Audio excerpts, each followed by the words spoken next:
In Project Diablo 2, I rolled a fresh Spearzon from scratch to see if she could use brute force to brutally force her way through the video game. I would go on to beat the campaign by shoving a 10-foot pole into Bale's brain. Then I repetitiously killed some random bosses for a small amount of keys, opened the portals, and got kicked out of the video game while said portals were open. But by the end of it all, the Spearzon was perfectly capable of farming its very own torch on a fresh, hardcore single-player game. Today, I have just one final face to stab on the hardcore Spearzon. I need to get myself an anti-charm, and the reason I need it is because I want it. And the way for me to get it is to put the Spearzon through its final test, Dclone. I already have 2 of the 3 extremely specific materials needed to access him, but I still need a pure demonic essence, and that's going to come from map bosses. I also need a lot of gear still, so my plan was to do full-on map clears on top of doing map bosses. So with all that being said, it's finally time to finish the thing.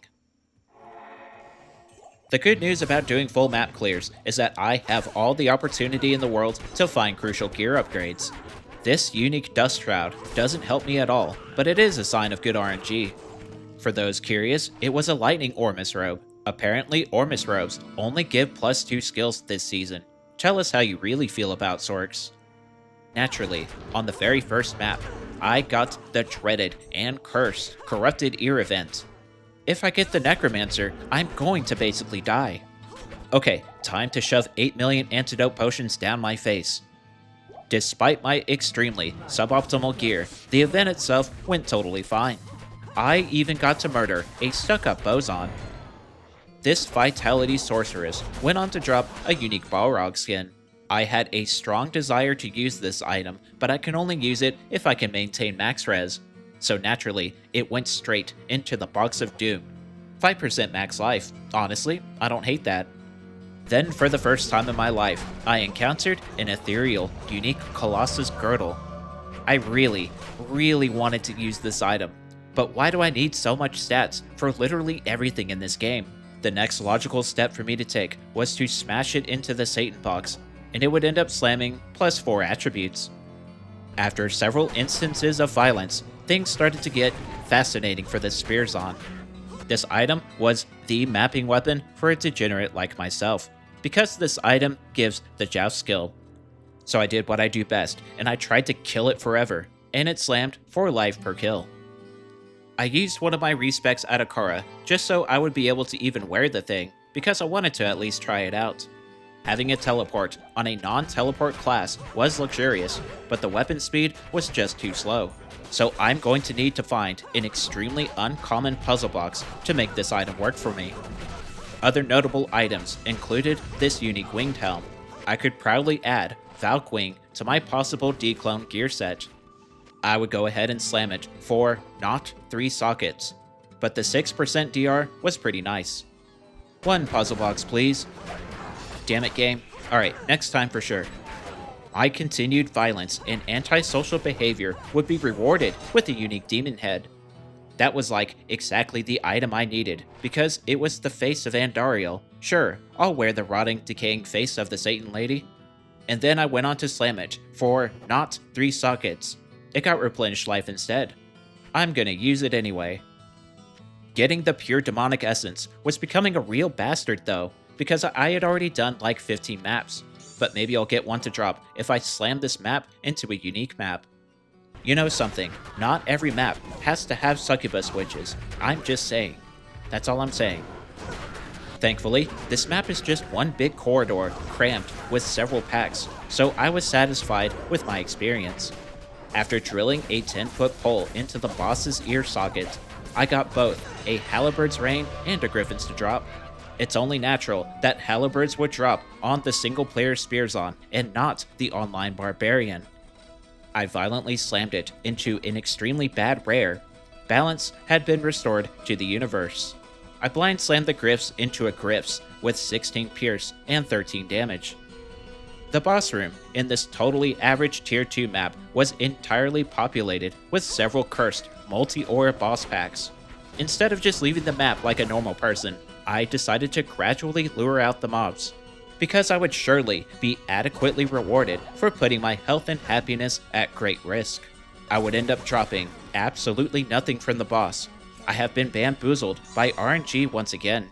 And then I immediately ID'd a Ruby Jewel of Fervor. Thank you, RNG. You're perfectly average. 1 puzzle box, please. Thank you, bastard video game. 4 sockets, please. 3 sockets. Okay, well, I think I can work with that.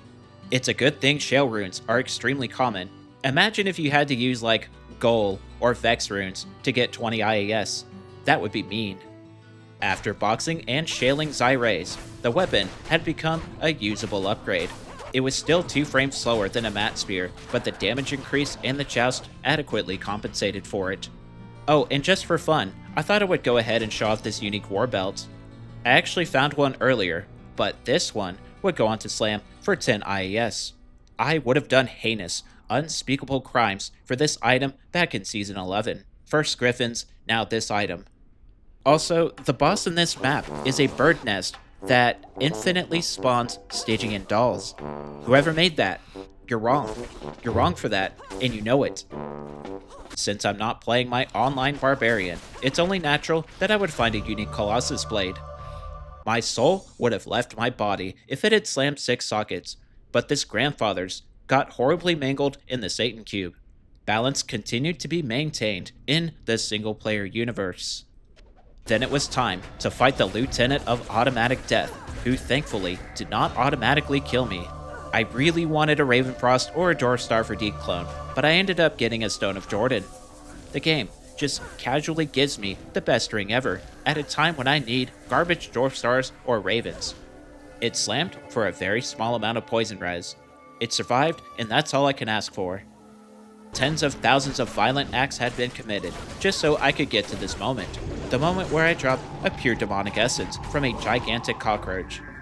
It was a long, strange journey, but at last, I had the final item I needed to make a vision of terror. As any normal person would do, I spent my entire life savings on crafting items that weren't helpful in the slightest. Then the Spearzon birthed a max damage AR lifer into existence, which was deeply appreciated. Then I spent the next hour rooting around my stash like a demented hog, using whatever items I had available to me in hardcore single player. The wise elders recommend having at least 85 fire res and 25% damage reduction for tier 0 Dclone. So let's see where I'm at. I got the Spearzon to level 90 with exactly enough stats to use a matriarchal pike. I was just slightly under the prescribed dosage of fire res, but I did have 27% damage reduction for my gear. And speaking of which, my current weapon of destruction was this Zyrays. The weapon speed wasn't as fast as I would have liked, but this was my highest damaging weapon by a fair margin. I had some janky IAS gloves that were too janky to roll 2 jav. I'm using these because all my better gloves ended up bricking. A brilliant crafted ring with 19 strength and half freeze duration. A string of rotting decaying ears for the PDR.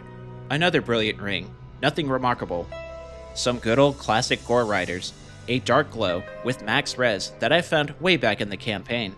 I was sad to part ways with Hustle again, but you do what you have to do.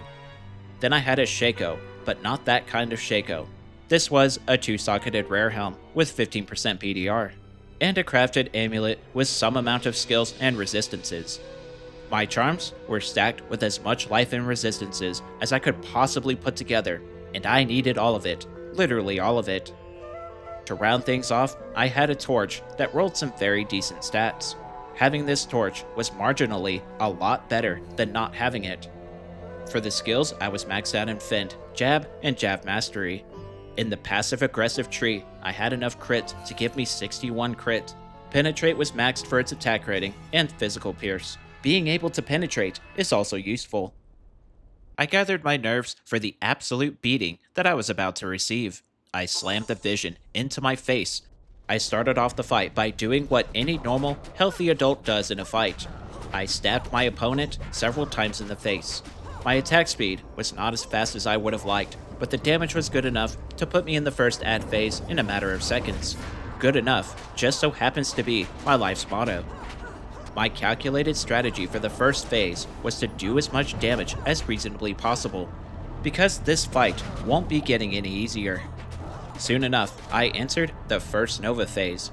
When I hid behind the pillar, an epiphany had struck my tiny brain. Tier 0 has 3 portals, and thus 3 chances, except there's no actual exit portal in the area. I'm playing this in single player, so I can't just leave the game and come back. So I really needed to make this fight count. More violence occurred in the streets of whatever place this was, and then the Bone Spirit and Meteor activity started escalating rapidly. After standing in a fire for several seconds, Dclone went into his second ad phase. I attempted to round them up like a bunch of drunk cattle, if the cattle were also dead and trying to violently murder me, but Satan kept chasing me around and acted generally menacing, and then he slapped the absolute shit out of me. Alright Dclone, if that's how it's gonna be. While gaining some distance, I got violently slapped again by a singular fire nova. Yes, I understand now. I understand why 85 is recommended instead of 80. I took down the final archer and went to retrieve my evil Satan box, then continued the escalating conflict against a very aggravated Diablo. I was harassed by several bone spirits, but before I could take more damage, Dclone went into his second Nova phase. And yes, I did stand in the fire.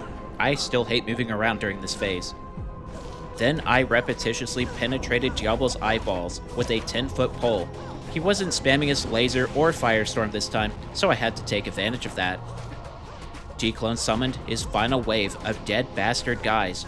All 3 warriors, archers, and bone mages were present. Against all odds, the skeletons actually caught me in a small space. Dclone runs up to me and instantly death lasers me. The only thing I could do now was to keep moving, do damage, move some more, almost die again, and keep moving. After dealing with the ads, Dclone inundated my brain with more firestorms and lasers, but all I had to do was tap him a few times and oh god, he's doing the thing. Just stand perfectly still and wait for the thing to end. And then the thing ended, and all I had left to do was to stand perfectly still and not die. At long last, Dclone understood why Margot Robert is also known as the Pegging Lady. The Spearzon, one to Dclone run, had been finished. Does that fire do damage? I almost died like 20 times trying to get this thing, but I barely survived just long enough to finally get it. The anti-charm would end up rolling 47 vitality, 20 all res, 7 XP, and whatever amount of energy. Honestly, I can't complain about those rolls. That 20 all res was perfect for a build that has to handle her spear with both hands. Now that Dclone was dead forever, everybody in the world could now die of old age instead of dying horribly to the Lord of Terror, at least until I make a new game. And you better believe I'll be making a new game. If you enjoyed watching the Amazon shove a 10-foot pole down Dclone's brain, leave a like and subscribe to the channel. A massive shout out to my patrons and members for continuing to support the channel. I will see you all on the next one. Take care and stay safe.